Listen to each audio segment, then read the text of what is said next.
السلام عليكم ورحمة الله وبركاته. أهلا بكم في فيديو جديد. 20 تصريح لوزير التربية والتعليم وبشأن الامتحانات وشأن تالتة إعدادي وكل المراحل التعليمية. لا نية لإلغاء الامتحانات واستبدالها بأبحاث.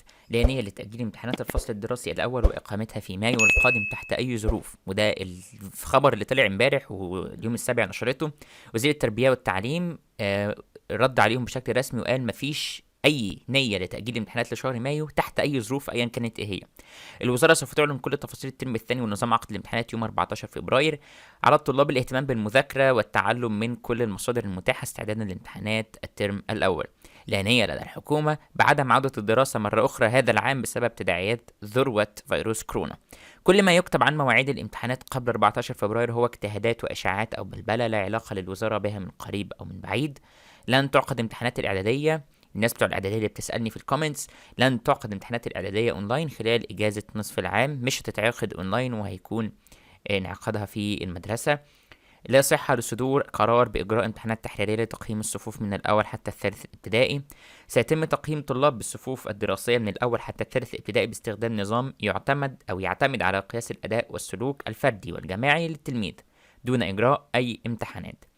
لن يتم امتحان طلاب الصفين الأول والثاني الثانوي إلكترونيا من المنزل أثناء إجازة نصف العام. ده مش كلامي ومش أنا اللي جايبه من عندي، وده موقع سادة البلد اللي ناقل ال20 تصريح عن دكتور طارق شوقي، عشان ما حدش يقول أنت بتجيب الكلام منين في الكومنتس والكلام ده مش مني أنا يعني.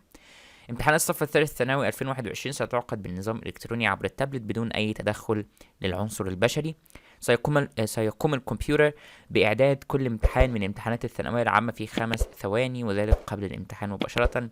سيعد نموذج امتحان الثانوية العامة من 30 سؤال، ويقوم الكمبيوتر بتفنيط الأسئلة بحيث يكون ترتيب الأسئلة مختلفا عند كل طالب، يعني الأسئلة هتكون مختلفة.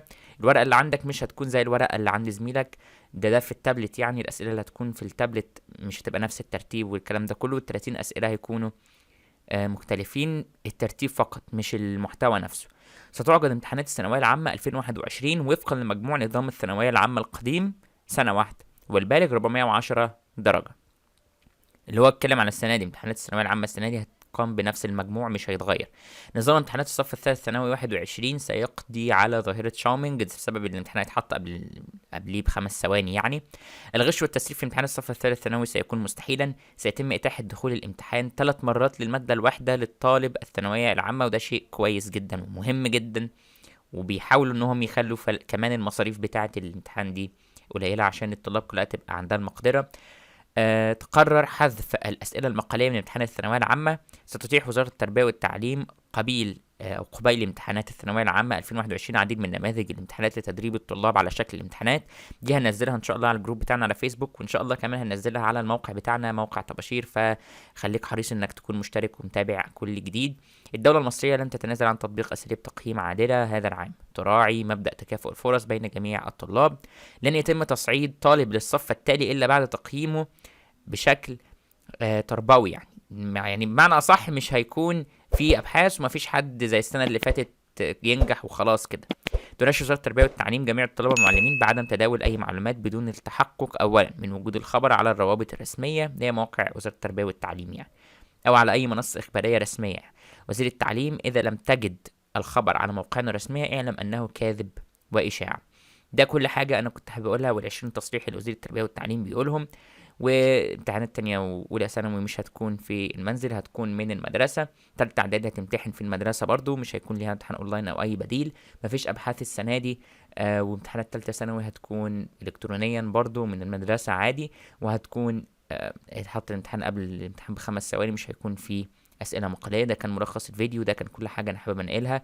تعليقك على الأخبار دي سيبها لنا في الكومنتات، ما تنساش إنك تشترك وتفعل زر الجرس عشان يوصلك كل جديد، ما تنساش تضغط لايك تقديرا ودعما. نشوفكم في فيديوز جديدة إن شاء الله، والسلام عليكم ورحمة الله وبركاته.